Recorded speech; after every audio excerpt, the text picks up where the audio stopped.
Buenas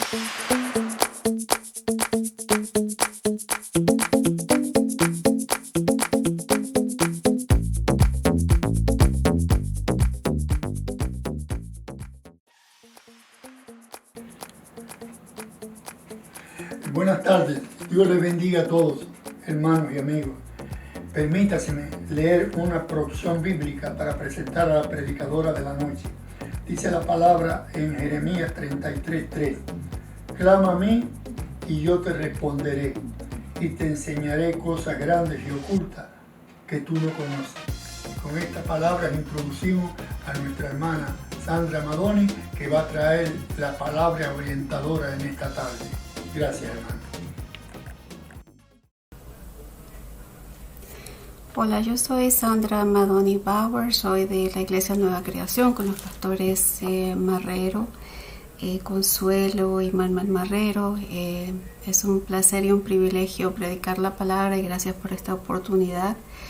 Y cuando me pidieron que hiciera este mensaje, en meditación y la oración, el Señor me llevó a hablar de la armadura de Dios.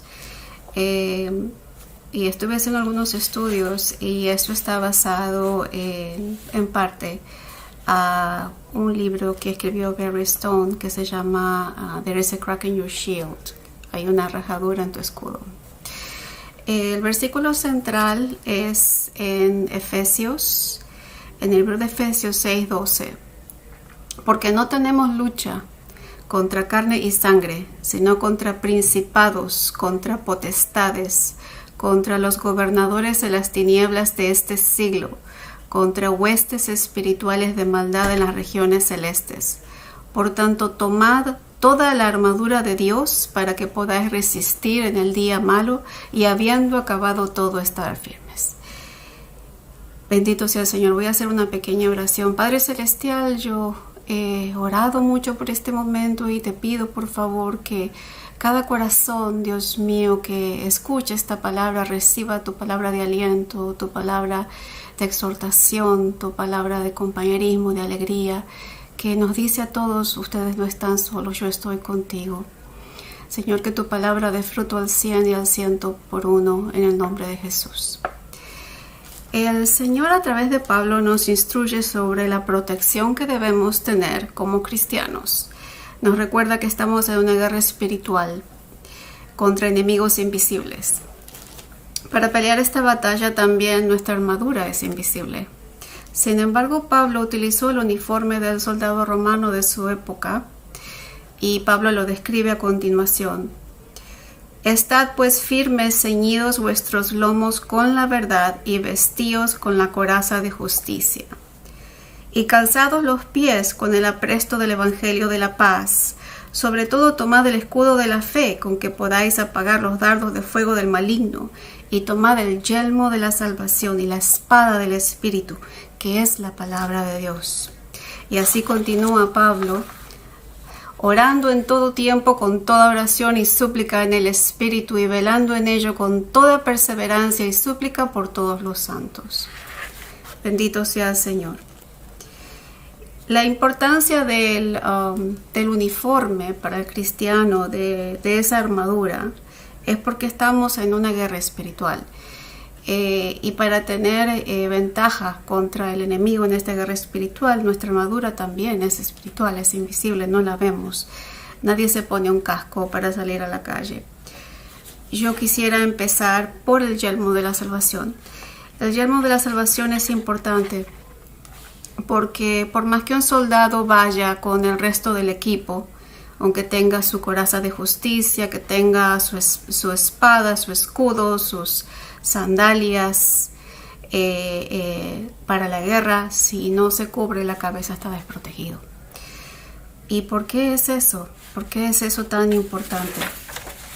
El yelmo es un casco protector que resguarda el cráneo de un golpe mortal. Si un soldado va bien armado, del cuello para abajo, y no lleva el casco, puede sufrir una herida severa. Tanto como ocurre en la vida real, ocurre en la vida espiritual. Aquí les voy a mostrar la foto de un soldado romano. Es muy importante la cobertura del cráneo y también lo sujetaban con un cordón de cuero. Eso a mí me da un mensaje poderoso, porque yo sé que si yo no cubro mi mente con la palabra de Dios y no confío en la vida que Él tiene para mí, yo no puedo salir adelante por más que tenga todo el resto de la armadura. Yo puedo tener mi espada, mi escudo, pero necesito cubrir mi cabeza. Bendito sea el Señor. En la palabra de Dios hay muchas referencias a la mente. Y esto es muy importante porque en la psicología de Dios, Él cuida nuestros pensamientos. Dice la palabra de Dios en Efesios 4, 22 al 23. En cuanto a la pasada manera de vivir, despojaos del viejo hombre que está viciado conforme a los deseos engañosos y renovaos en el espíritu de vuestra mente y vestíos del nuevo hombre creado según Dios en la justicia y la santidad de la verdad. Renovaos en el espíritu de vuestra mente. Wow, suena muy bonito, ¿verdad? ¿Cómo lo vamos a hacer? ¿Cómo renovamos nuestra mente? ¿Cómo renovamos nuestro entendimiento? Que es algo similar a la mente en el significado bíblico. Dice la palabra de Dios en el libro de Romanos 12, versículo 2. No os conforméis a este siglo, sino transformaos por medio de la renovación de vuestro entendimiento, para que comprobéis cuál es la buena voluntad de Dios, agradable y perfecta. ¿Y cómo cumplo este mandato? ¿Cómo transformo mi entendimiento? Y no me conformo a este siglo. Cuando dice siglo no habla del siglo XX ni el XXI, sino que está hablando del pensamiento, del sistema, del mundo. Está hablando de una humanidad que se ha separado de Dios, que rechaza el señorío de Jesucristo. ¿Cómo hago esto? Estudiando la palabra, cambiando los parámetros de pensamiento erróneo. Si yo estoy pensando de una manera incorrecta y la palabra me está mostrando que eso está mal, inmediatamente cambiar esa forma de pensar. Cuidando nuestra integridad e identidad en Cristo, recordando que somos aceptos en el amado. Donde había antes crítica, baja autoestima, donde había cinicismo y condenación hacia los demás, hacia uno mismo, existe la palabra de Dios. Dice la palabra de Dios en el libro de Juan 15, 22. Les doy un mandato nuevo. Ámense como yo los he amado. Pero ¿y cómo nos amó el Señor? Hasta la muerte de cruz. Él fue obediente hasta la cruz, se negó a sí mismo, aleluya. La negación del yo es un ejercicio diario. Hay muchas referencias en cuanto a esto, porque Jesús nos dijo que nos negáramos a nosotros mismos, tomemos nuestra cruz y lo sigamos. ¿Qué significa negarse diariamente? Es combatir el yo, crucificar el yo, mis deseos, lo que yo quiero, lo que yo anhelo, y poner a Dios primero. Hay una promesa hermosa que nos da el Señor en 1 Corintios 2:16. ¿Quién conoció la mente del Señor? ¿Quién lo instruirá? Pues bien, ahora nosotros tenemos la mente de Cristo. La mente de Cristo se recibe por fe. Si eres nacido de nuevo, eres una nueva creación y el Espíritu de Cristo vive en ti. Por lo tanto, tienes acceso a la libertad con la que Cristo nos hizo libres a través de la cruz del Calvario. Gálatas 5:5. Jesucristo pagó por nuestra paz con su sacrificio, empezando desde la agonía del Getsemaní. Esa sangre derramada, la angustia y esa corona de espinas ganaron nuestra sanidad mental y emocional. Isaías 53 nos dice que el castigo de nuestra paz fue sobre él y por sus llagas fuimos nosotros curados. Bendito el nombre del Señor. Después el Señor nos pide que hagamos este esfuerzo con su gracia. Filipenses 4:8. Por lo demás, hermanos, todo lo que es verdadero, todo lo que es honesto, todo lo justo, todo lo puro, todo lo amable, todo lo que es de buen nombre, si hay virtud alguna, si algo digno de alabanza, en esto pensad. Si Cristo nos hizo libres cuando lo aceptamos como nuestro Salvador personal y nos dio una vida nueva, eso es verdad, eso ha ocurrido. Es como si a una computadora le cambiaran el chip y la programaran para funcionar a un nivel nuevo, un nivel diferente. No debemos extrañarnos si las cosas que nos agradaban antes de conocer al Señor ya no nos gustan o nos molestan. Si antes pedíamos prestado y no devolvíamos lo prestado, sea lo que sea, un libro, dinero, y no sentíamos ningún sentimiento con respecto a eso, ahora nos sentimos incómodos. Ahora decimos, ay Señor, yo me siento incómodo, tengo que devolver lo que pedí prestado. Actitudes de la vieja criatura como enojarse y cortarle el teléfono a una persona o dejarle de hablar, contestar mal, mentir, manipular.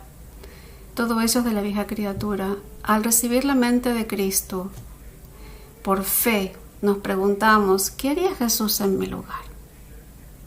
Y aquí está la bendita frase en inglés, WWJD, What Would Jesus Do? Que es muy famosa, que es algo que podemos utilizar cuando tenemos una duda. Señor, ¿qué harías tú en mi lugar? ¿O qué harías en esta situación? El Señor tiene cosas preciosas para su pueblo, para sus hijos. No debemos bajar los brazos, debemos confiar en Él y en su bondad. Recibir la mente de Cristo es tener esa esperanza de gloria, tener la esperanza y fe y confianza. Finalmente vemos lo importante que es resguardar nuestro entendimiento, dejando que el Señor nos transforme por medio de la oración. Observamos la oración que Pablo hizo en Efesios 1. Para que el Dios de nuestro Señor Jesucristo, el Padre de gloria, os dé espíritu de sabiduría y de revelación en el conocimiento de Él, alumbrando los ojos de vuestro entendimiento, para que sepáis cuál es la esperanza a que Él los ha llamado y cuáles las riquezas de la gloria de su herencia con los santos. Pablo está orando por eso, para que se alumbren los ojos de vuestro entendimiento. Quiere decir, los ojos de vuestro entendimiento son las imaginaciones, es el entendimiento, lo que uno tiene en la imaginación cuando uno está pensando en algo, cuando uno está pensando en lo que va a hacer, todo lo que está, la vida mental, la vida pensante. Dice, el Señor quiere que nosotros conozcamos a través de nuestra vida pensante lo grandioso y lo maravilloso que es Él. ¿Qué es lo que quiere decir esto? Que su imaginación va a cambiar, su imaginación se va a santificar. En vez de tener pensamientos malos y oscuros, negativos, va a tener la mente de Cristo. Bendito sea el Señor. Y esto es muy importante porque una vez que tenemos nuestro yelmo, ¿verdad? Tenemos ese casco que nos protege, la esperanza de gloria, la salvación, la mente de Cristo. Vamos a poder usar nuestro escudo de la fe. El escudo romano era de madera entrecruzada en 2 capas y de cuero de animal. Tenía un tamaño alto, se le decía la puerta. Era un tremendo escudo. Acá se ve pequeño, pero era casi tan alto como el soldado y le decían la puerta. Era un sistema que utilizaban no solamente para la defensa, porque todo escudo sirve de defensa, pero también era para agredir. Servía para enfrentar al enemigo porque ellos se empujaban con el escudo y atacaban con la espada. También les servía de defensa contra ataques de flecha, que era muy típico de esa época, donde el enemigo enviaba flechas o dardos. Y había 3 tipos de flecha, que no voy a hablar de eso porque es muy largo, pero sí había 3 tipos de flecha y una de esas era la que venían encendidas. El objetivo de la flecha encendida era destruir el escudo. Pero es de aquí que los soldados romanos descubrieron que haciéndole un tratamiento al escudo no se encendían los escudos. Así que lo que ellos hacían era hacerle un baño de agua, dejarlo secar, le ponían aceite de oliva, lo volvían a meter en el agua y después lo dejaban secar y le volvían a poner aceite de oliva. Era un trabajo bastante arduo y llevaba mucho tiempo. Pero el objetivo de eso era mantener el cuero humectado para que cuando viniera la flecha encendida no se pudiera encender el escudo. Y así el soldado podía seguir peleando. Eso es una simbología muy poderosa porque Pablo utilizó esto por algo. Cuando nuestro escudo de la fe está lleno de la unción del Espíritu Santo y también está lleno de la palabra de Dios. La palabra es el agua. y el aceite es el Espíritu Santo. Entonces, cuando nuestro escudo está fuerte, está preparado, está firme, cuando viene el enemigo con sus dardos, no tiene efecto, porque no podemos evitar que tire los dardos, pero sí podemos evitar que ascienda nuestro escudo y destruya nuestra defensa. La Escritura dice que el enemigo lanza dardos. Y también habla del adversario, habla del maligno, pero también habla del adversario muchas veces. El adversario, bien, la palabra en griego es antidocos. Antidocos es como el fiscal del distrito, el que viene a acusar a la parte, es la parte acusadora. Y el enemigo acusa a los hijos de Dios día y noche, lo dice la palabra de Dios en Apocalipsis 12:10, donde también dice que en el futuro eso se va a acabar. Él va a tener su consecuencia, pero mientras tanto tenemos que usar ese escudo. Mientras el enemigo está atacando, nosotros tenemos que usar el escudo. Cuando meditamos en la palabra de día y de noche, nos llenamos diariamente del Espíritu Santo, vamos fortaleciendo nuestro escudo de la fe. Así apagamos los dardos de fuego del maligno. Los ejemplos de dardos de fuego pueden ser tentaciones para abandonar la fe, dudar o desobedecer. También pueden ser ataques en la mente, las emociones, como en el desánimo, invitación a resistir el perdón, el odio a otros o a uno mismo, o la parálisis espiritual. Bendito sea el Señor. Voy a darles un ejemplo bien preciso. Una cosa que el enemigo hace es distorsionar o interpretar mal las situaciones y la persona queda muy afectada porque cree las mentiras del enemigo. A veces ocurre en el mundo espiritual directamente que uno como que escucha eso, siente esas impresiones en la mente. Otras veces es por medio de una persona, que Satanás influye a esa persona para que uno caiga. Pero digamos que usted llama a su cónyuge, su esposo, su esposa y no contesta en el teléfono y usted llama otra vez y no contesta, entonces el enemigo empieza.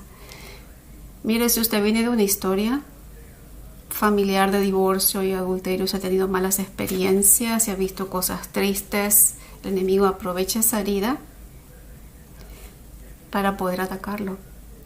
Y el enemigo le puede poner en la cabeza, o seguro por una amistad le dice, seguro que te está haciendo infiel, vaya a ver lo que está haciendo, por eso no atiende. Miren, mi hermano, mi hermana, no le abra esa puerta al enemigo. La palabra de Dios dice en Zacarías 7:9 que no podemos hablar mal del prójimo, que no podemos pensar mal del prójimo, que tenemos que tener misericordia. Usted en ese momento, si el enemigo le viene a atacar con algo así o parecido, usted tome su escudo de la fe y diga, el Señor está conmigo, no temeré lo que me pueda hacer el hombre. Salmo 118:6. Y diga, yo soy una nueva criatura, las cosas viejas pasaron y aquí todas son hechas nuevas. 2 Corintios 2:17. Y yo le aseguro que si la otra persona está siendo tentada, va a recibir liberación porque usted usó su escudo de la fe y confió en las promesas de Dios. La palabra de Dios dice que todos somos tentados, pero tenemos que ser firmes y utilizar estas armas como el escudo y la espada para luchar y cubrirnos con toda la armadura, todo el tiempo.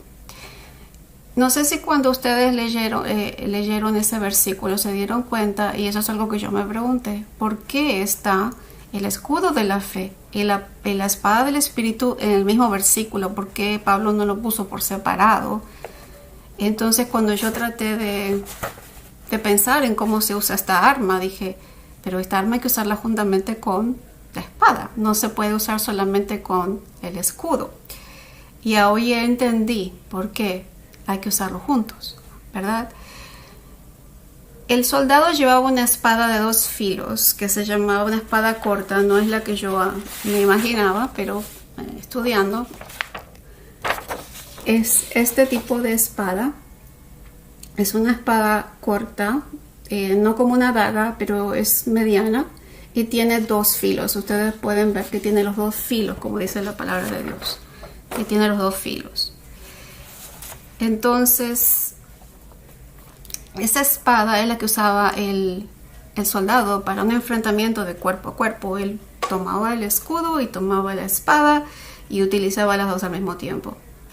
En Hebreos 4:12 habla de ese tipo de espada, y yo me fijé en el original y es exactamente la misma palabra, es la palabra maquiara.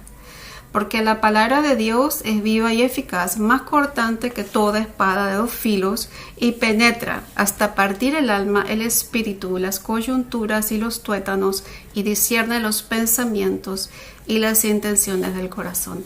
Y ahí fue que yo entendí, porque es un arma bien penetrante que entra, y cuando el soldado romano utilizaba esta espada en contacto cercano con su enemigo, era mortal. Era mortal, no había manera de salvarse. El doble filo era porque le daba más poder de penetración, y es exactamente lo que dice aquí la palabra. Y Perry Stone decía en este libro, y yo estoy de acuerdo con él, que el doble filo en el griego dice boca. Son 2 bocas, eso es lo que se dice en el griego. Los dobles filos se definen como 2 bocas. Y una boca es la boca de Dios, que ya declaró la palabra, porque dice la palabra de Dios es inspirada por Dios, ¿verdad? Viene del aliento de vida de Dios. El Espíritu está en la palabra de Dios. El Espíritu Santo está en la palabra de Dios. Y cuando usted se pone de acuerdo con la palabra y la cree y la declara, le da un golpe mortal al enemigo.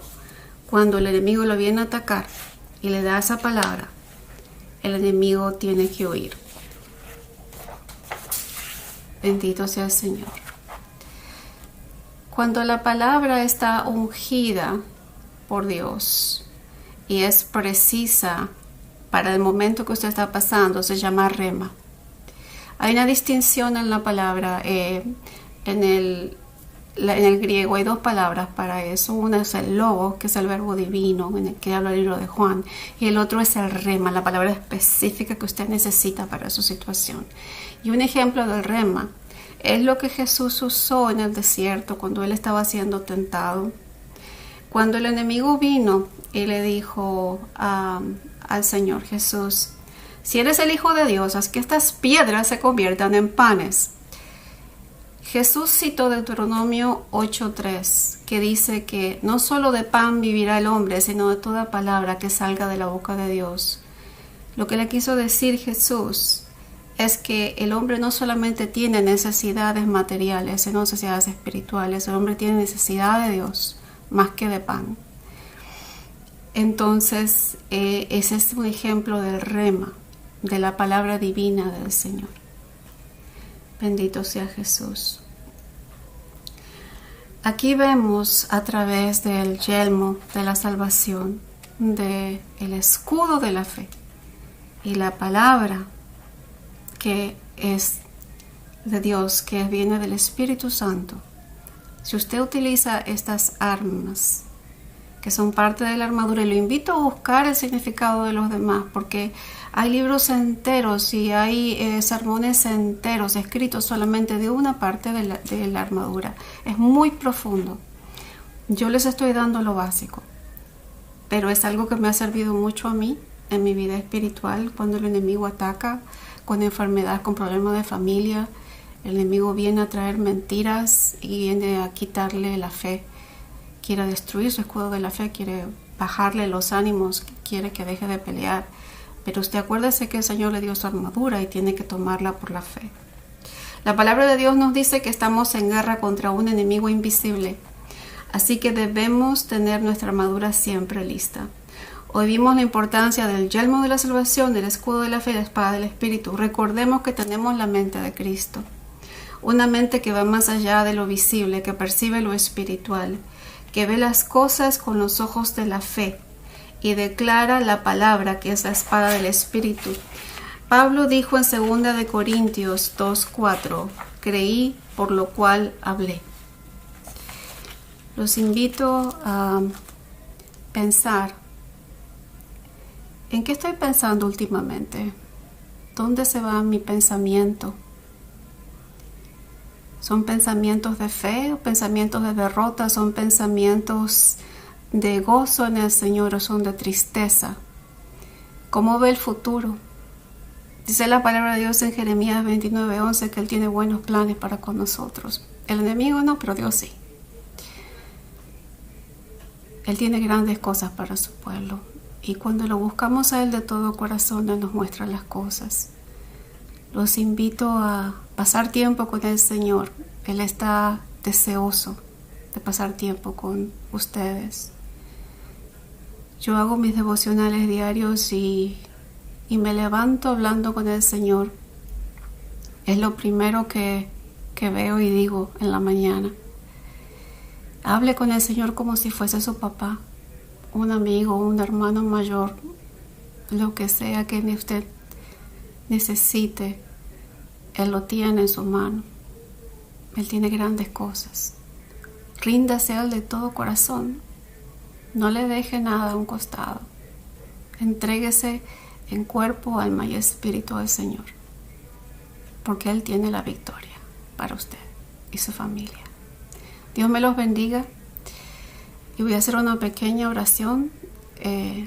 Si usted está enfermo y si usted no ha conocido al Señor Jesús, lo invito a que lo haga. Que haga una oración muy sencilla.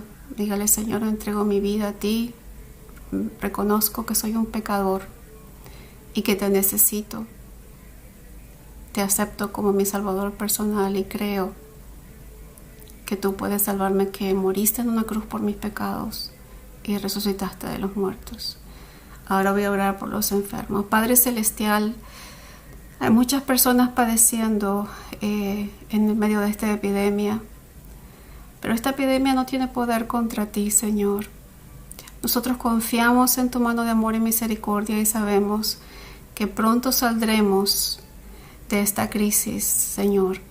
Dice tu palabra que tú conoces el final desde el principio en el libro de Isaías. Así que tú conoces el final de todo eso. Y el que se toma de tu palabra de todo corazón saldrá victorioso. Te pido que nos ayudes a utilizar nuestra armadura con el gozo en el creer de que tú estás a cargo, Señor. Te lo pedimos, amado Dios, en el nombre de Jesús. Amén.